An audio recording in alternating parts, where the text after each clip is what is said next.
तेलंगाना के बड़े बड़े नक्सली नेता भी शामिल हुए।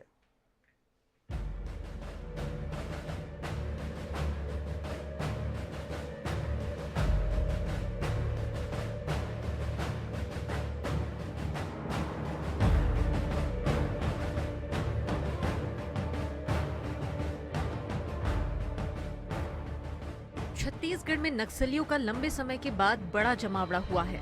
सैकड़ों की संख्या में हरी वर्दी में राइफलधारियों की उपस्थिति और हजारों की तादाद में इकट्ठे हुए आदिवासी नक्सलियों की ताकत का एहसास करा रहे थे।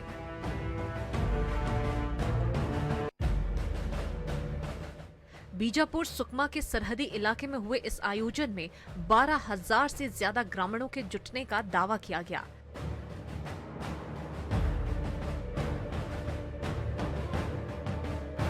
इससे पहले नक्सली शहीदी सप्ताह के तहत 28 जुलाई से 3 अगस्त तक ग्रामीण इलाकों में छोटी छोटी सभाएं और रैलियां करने के बाद 3 अगस्त को यह बड़ा आयोजन देखने को मिला। स्मारक से लगे मंच की दीवारों पर संगठन के शीर्ष नेताओं समेत मुठभेड़ों, बीमारियों में मारे गए नक्सलियों की तस्वीरें भी चस्पा की गई थी। स्मारक अनावरण करने के बाद मृत नक्सलियों को श्रद्धांजलि दी गई और करीब 10 घंटे तक सिलसिलेवार कार्यक्रम जारी रहा, जिसमें चेतना नाट्य मंडली के सदस्यों ने नाच गान के साथ मारे गए नक्सलियों के परिजनों को मंच पर संबोधन के लिए बुलाया गया। इसके अलावा आयोजन में मौजूद शीर्ष नेताओं ने भी बारी बारी से भाषण दिया। तेलंगाना स्टेट कमेटी के नक्सल नेता दामोदर भी इस आयोजन में साथ थे।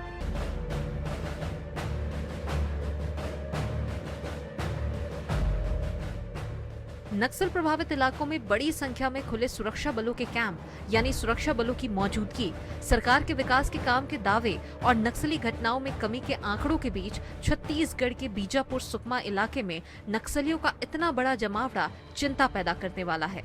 ये हमारे सुरक्षा बलों के लिए चुनौती तो है ही, साथ ही खुफिया तंत्र की विफलता भी है। INS 24/7 के लिए बीजापुर से गणेश मिश्रा की रिपोर्ट।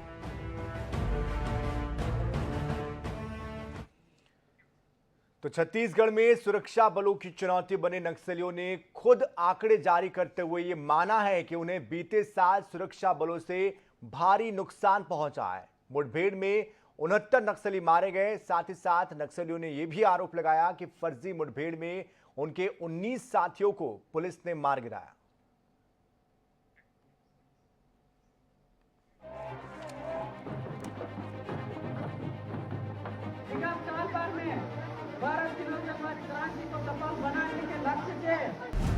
छत्तीसगढ़ के बीजापुर सुकमा के बीहड़ जंगल में 50वें शहीदी सप्ताह मनाने के लिए इकट्ठा हुए नक्सलियों ने साल भर में अपने साथियों की मौत के आंकड़े जारी किए हैं।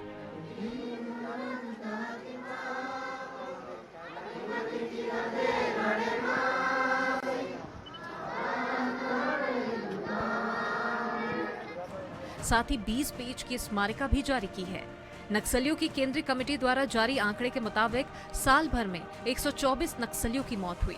मुठभेड़ में 69 नक्सलियों के मारे जाने की बात कही गई है। वहीं दावा किया गया है कि 19 नक्सलियों को फर्जी मुठभेड़ में सुरक्षा बलों ने मारा है। बीमारियों से 27 नक्सलियों की मौतें हुई हैं। जेल में 3 और दुर्घटना में 4 नक्सलियों की मृत्यु हुई। इस एक साल में पीपुल्स लिबरेशन गुरिल्ला आर्मी के 21 सदस्यों की जान गई। वहीं डिविजनल कमेटी के 8 और सेंट्रल रीजनल कमेटी के 4 सदस्यों की मौत हुई है। इसके अलावा एरिया कमेटी के 32 सदस्यों की मौत हुई। वहीं ओडिशा, आंध्र, बिहार, झारखंड और पूर्वी बिहार में कुल 27 नक्सलियों की साल भर के भीतर मौत हुई। इन सभी नक्सलियों को शहीदी सप्ताह के आखिरी दिन हजारों ग्रामीणों के बीच श्रद्धांजलि दी गई।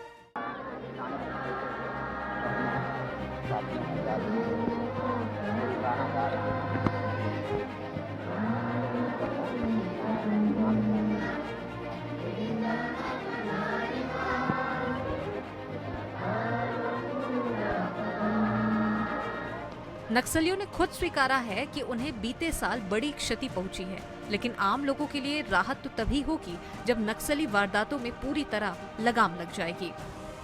INS 24/7 के लिए बीजापुर से गणेश मिश्रा की रिपोर्ट।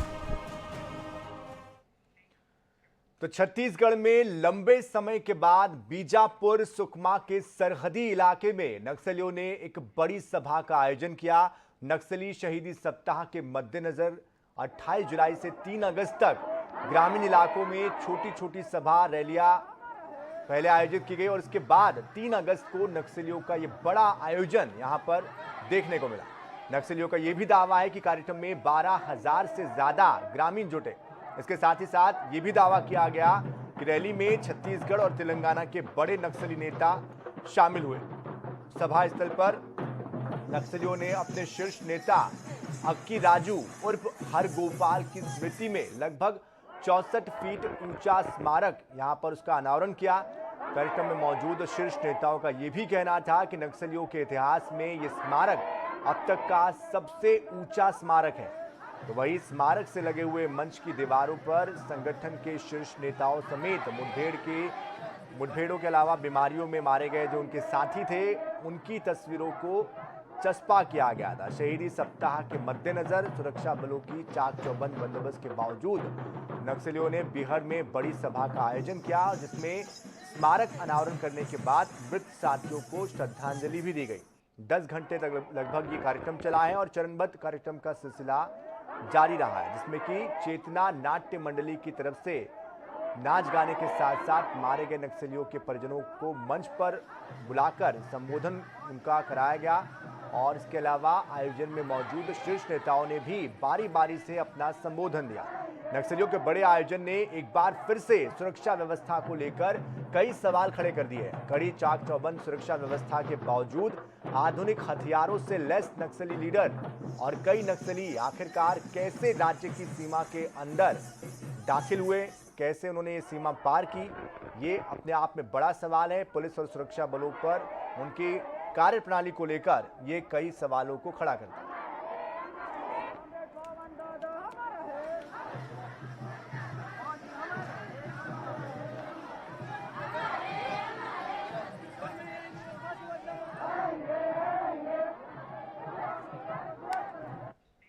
तो जिस तरह का ये बड़ा आयोजन किया गया जाहिर तौर पर ये हर किसी को चौंकाने वाला है। जिस तरह की यहाँ पर भीड़ है और जिस तरह से इस रिपोर्ट में हमने आपको बताया कि कैसे बड़े बड़े नक्सली नेता यहाँ पर पहुंचे थे, हथियारों से लैस ये नेता पहुंचे थे। तमाम तरह की जो सुरक्षा के वादे हैं वो किए जाते हैं, सुरक्षा कैंप लगाए जाते हैं। ऐसे में हमारे साथ हमारे संवाददाता बीजापुर से गणेश मिश्र अधिक जानकारी के लिए जुड़ चुके हैं। गणेश, अपने आप में चौंकाने वाली ये रिपोर्ट है, चौंकाने वाले ये आंकड़े हैं। लगभग 12,000 से ज्यादा ग्रामीण एकत्रित हुए हैं, 10 घंटे से ज्यादा ये कार्यक्रम चला है। इतनी बड़ी मूर्ति का अनावरण किया जाता है, क्या किसी को कानो कान खबर नहीं है या फिर ये माने कि यहां पर सुरक्षा के लिए सिर्फ दावे किए जाते हैं, जमीनी हकीकत पूरी तरीके से खोखली है? जी, मैं सबसे पहले तो आपको ये बता दूं कि नक्सलियों के जो नक्सली संगठन के जो संस्थापक है चारू मजुमदार, इसकी मौत के बाद नक्सली लगभग पिछले 50 सालों से शहीद सप्ताह का आयोजन करते आ रहे हैं। परंतु इस बार जिस तरीके से उन्होंने इतना बड़ा आयोजन किया है और इतने बड़े पैमाने पर जो हथियारबंद नक्सली वहां मौजूद थे, जिसमें स्वयं तेलंगाना स्टेट कमेटी के जो लीडर हैं, जो करोड़ों के इनामी नक्सली हैं, दामोदर, वो खुद वहां पर मौजूद थे। ऐसे में जो आयोजन किया गया, इसे जिस तरीके से लगातार पुलिस के दावे आते रहे कि नक्सलियों को पीछे खदेड़ दिया गया, नक्सली बैकफुट पर है, ऐसे दावों के बीच नक्सलियों का यह जो आयोजन था कहीं ना कहीं से इसे नक्सलियों का शक्ति प्रदर्शन के रूप में भी देखा जा रहा है। और इतने बड़े पैमाने पर नक्सली तेलंगाना और आंध्र से छत्तीसगढ़ की सीमा पर प्रवेश कर जाते हैं, बीजापुर के अंतिम छोर पर आते हैं, एक बड़ा आयोजन करते हैं और पुलिस को इसकी भनक तक नहीं लग पाती। तो कहीं ना कहीं ये इंटेलिजेंस का फेलियर माना जा सकता है। जी बिल्कुल, जाहिर तौर पर दूसरी तरफ अगर देखा जाए तो एक भव्य आयोजन हुआ है। 64 फीट की ऊंची अक्की राजू और हरगोपाल की मूर्ति का अनावरण हुआ है। सीधे तौर पर यह चुनौती है सिस्टम को और लगातार हम ये देख रहे हैं कि कई तरह की फोर्सेस का गठन किया गया, बस्तर बटालियन, आर्म फोर्स की बटालियन और तमाम तरह की जो बटालियन है उनका गठन किया जाता है। राज्य सरकार यहां तक दावा करती है कि नक्सलवाद में बहुत ज्यादा गिरावट आई है और अब बस्तर पूरी तरीके से नक्सल मुक्त होने की दिशा में बढ़ रहा है। तमाम जो दावे हैं उनकी पोल खोल रहा है। ये इस पूरे मामले को लेकर अधिकारियों की तरफ से क्या प्रतिक्रिया है, कैसे ये संभव हो पाया?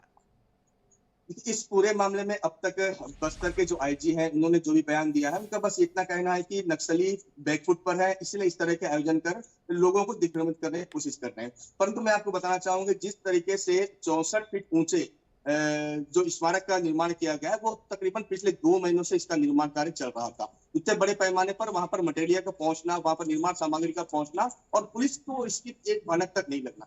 और ये जो स्मारक का निर्माण किया गया 64 फीट ऊंचा, ये वही अक्की राजू उर्फ हरगोपाल उर्फ आरके हैं, जिसके नेतृत्व में सन 2004 में आंध्र सरकार के साथ शांति वार्ता की पहल की गई थी। ये कुछ माओवादियों की ओर से लीड करते हुए आंध्र सरकार से और वहां के तत्कालीन मुख्यमंत्री से इस मामले में शांति वार्ता में लीड कर वहां चर्चा करने की कोशिश की थी, जो विफल हो गया। और पिछले एक साल में जो 124 माओवादियों की मौत हुई है, उसमें सबसे बड़ा झटका आरके यानी कि हरगोपाल को पक्की राजू की मौत का सदमा माओवादियों को, जिसका वे खुद स्वीकार करते हैं। और उसी की याद में इतना भव्य आयोजन किया गया, 64 फीट ऊंचा, जो अब तक का नक्सल इतिहास में सबसे बड़ा स्मारक माना जा रहा है, जिसका अनावरण किया गया। अच्छा, सबसे पहली बात यह, सबसे बड़ी बात यह है कि पहली बार वहां पर नए तरीके से स्टेडियम के रूप में स्थायी मंच का निर्माण किया गया, जहां पर लगभग 15 से 20 हजार ग्रामीणों की क्षमता वाला स्टेडियम के शक्ल का मैदान तैयार किया गया है। और बड़े पैमाने पे जिस तरीके से वहां पर मौजूद नक्सलियों ने जो आंकड़ा तैयार किया था, जिन्होंने आईएनएस टीम को बताया कि 12,900 ग्रामीण वहां पर इस समारोह में के आयोजन में सम्मिलित हुए थे। जी बिल्कुल, लेकिन गणेश, यहाँ एक बात ये भी समझने वाली होगी कि जिस तरह से हमने देखा कि बाकायदा स्टेडियम में कार्यक्रम हो रहा है, वहां पर प्रोत्साहित करने के लिए जो बाकी नक्सली, उनके साथी जो शहीद हुए बीमारी की वजह से या किसी और वजह से जिनकी मौत हुई है, उनकी तस्वीरें लगाई है, एक तरीके से उनको प्रेरणा देने की कोशिश हुई है। लेकिन इतने सारे ग्रामीण यहां पर आए हैं, क्या ये ग्रामीण अपनी मर्जी से पहुंचे हैं या फिर इनको एक दबाव के तहत यहां लाया गया? क्योंकि एकाएक ये नहीं पहुंचे होंगे, जो कार्यक्रम की जो रूपरेखा तय हुई होगी ये एक दिन में नहीं हुई होगी। इसको किस तरह से पूरे कार्यक्रम को आयोजित किया गया, क्या प्लानिंग थी, क्या प्लॉटिंग थी, कैसे ये संभव हो पाया?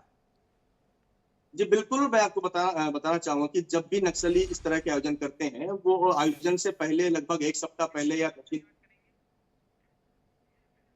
संगम सदस्यों का होता है, उनके माध्यम से गांव-गांव तक एक मैसेज पहुंचाया जाता है।